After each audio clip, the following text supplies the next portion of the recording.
Yo, yo, yo, yo, yo, yo, yo. Yo, it's the homie Mac. Real quick before I get into it and get into this session, I want to give a shout out to Wordplay Clothing Company, based out of Detroit, Michigan. I got the Detroit red shirt on. Get at them folks. I'm gonna put a link to their website in the comment section. So shout out to Wordplay Clothing Company, Detroit's own.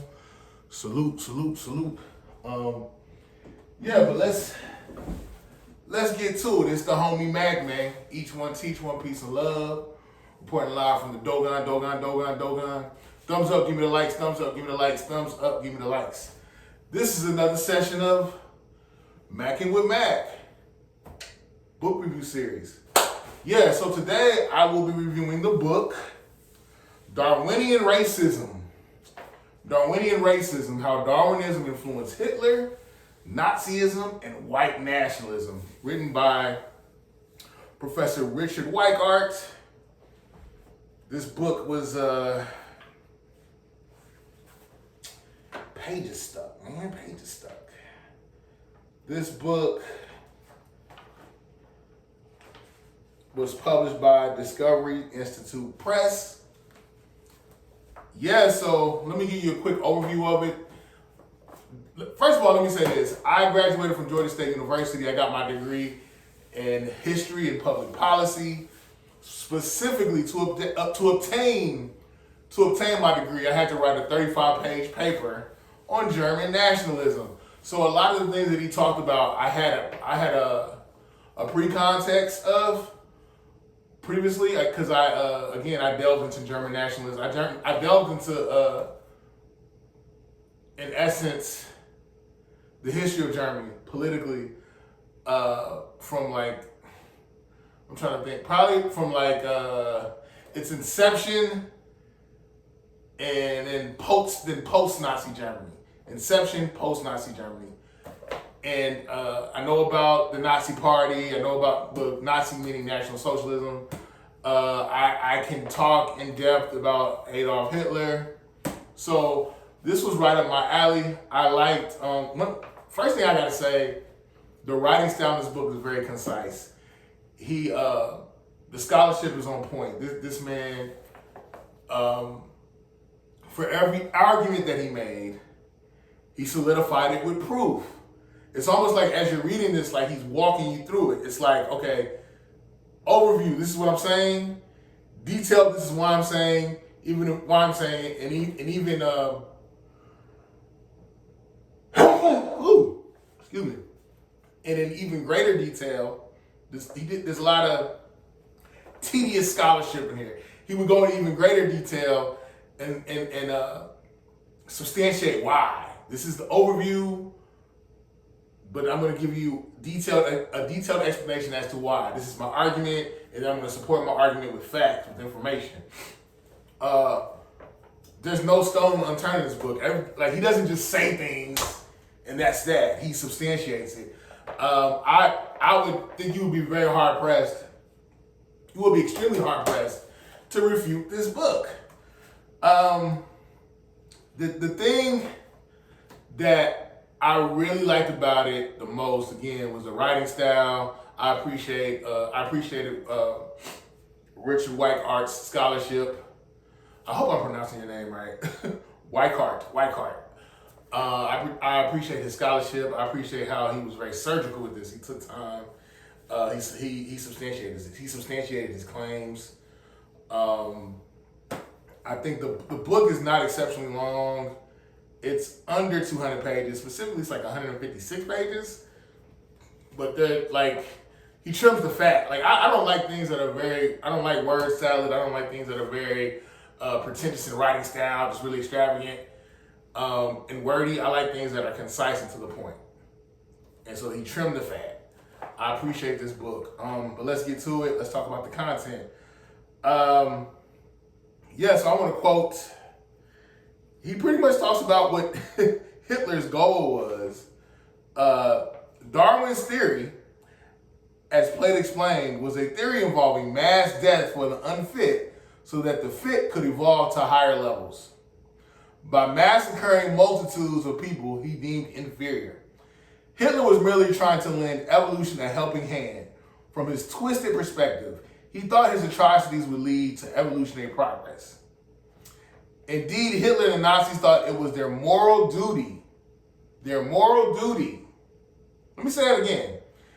Indeed, Hitler and the Nazis thought it was their moral duty to promote evolutionary progress by ridding the world of those they deemed weak, sick, or members of allegedly inferior races.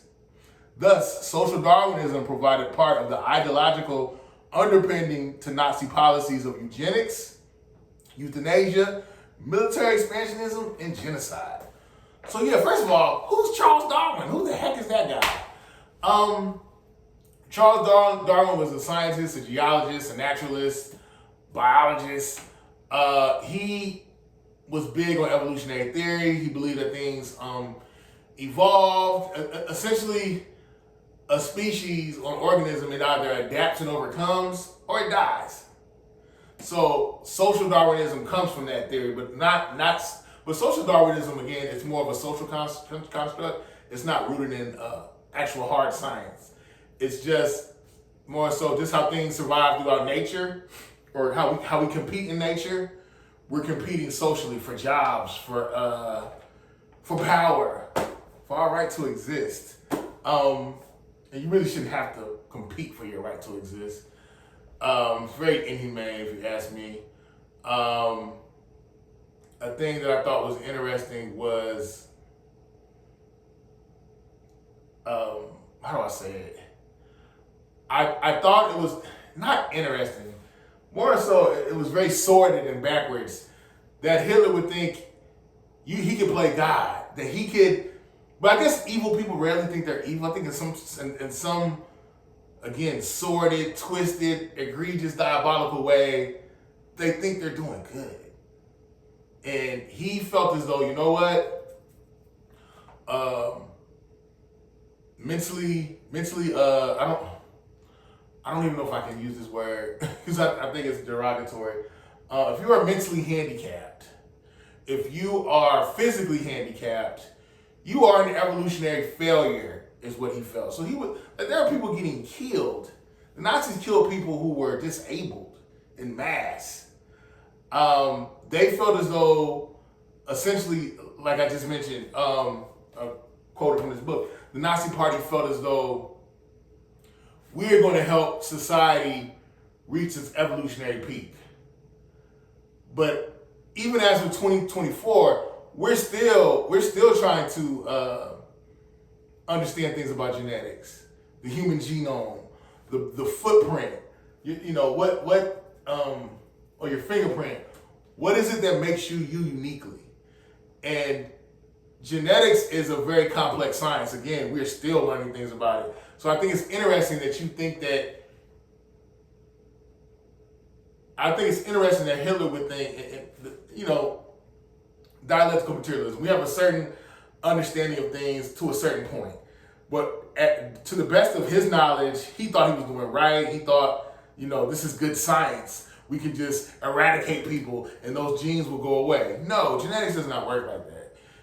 You can inherit something from your great grandmother. Like, there is no sequence to genetics in the sense of, I'm going to manipulate it this way and it's going to come out this way every time. I'm going to get the desired result. It doesn't work like that.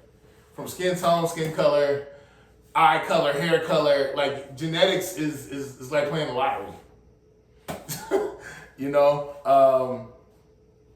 But yeah, Charles Darwin, the whole concept of natural selection, either you evolve or you die. The Nazi Party, specifically Hitler, felt as though they were pushing humanity forward by ridding humanity of the weak, the less desirable, the inferior intellectually, the intellectually inferior. And that is such an arrogant stance to take. I mean, essentially, you're playing God. The thing that I liked about this book was he outlined just the way the Nazi Party worked. The Nazis were big on propaganda. They had pamphlets. They had the Hitler Youth. They understood that the first front of warfare is psychological.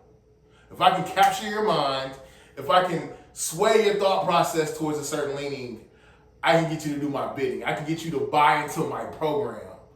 And that's what the Nazis did. They definitely got the populace to buy into the program.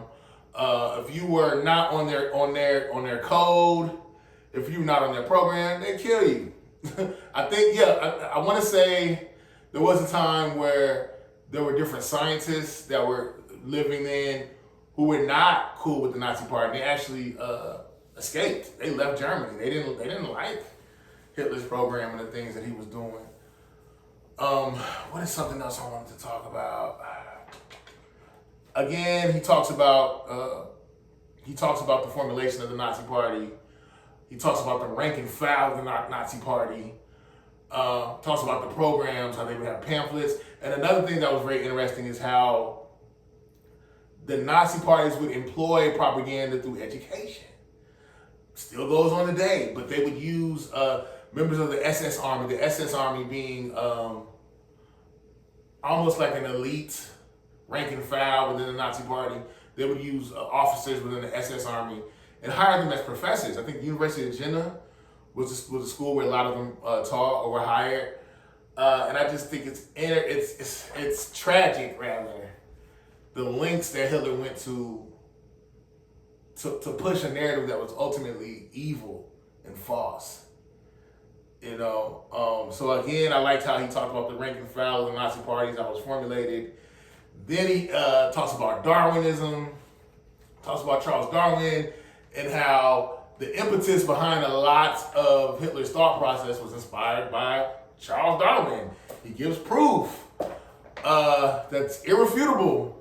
In my estimation, I think it's irrefutable. Hard facts. Let's see. Then he talks about how Darwinism, not Darwinism, but Nazism, that whole thought process has infiltrated America. He talks about how the Nazi paradigm, how it wasn't just limited to that time and to that region of Germany. He talks about how the alt-right, how contemporary white supremacists in America, how a lot of them buy into natural selection. And what do I want to say? I want to say, okay, he pretty much talks about the thought process of contemporary white supremacists, those who buy into white supremacist ideology, and I guess essentially the impetus behind it. The impetus being fear of replacement theory. Kumar and the Indians are going to come over here and take our jobs.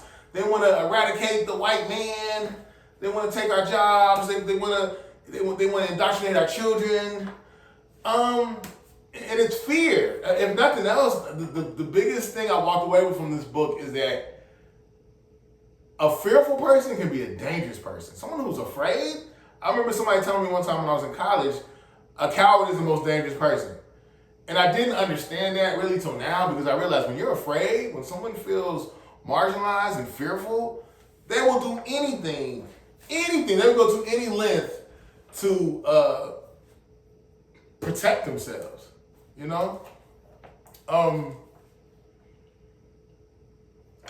this book, he names a lot of names.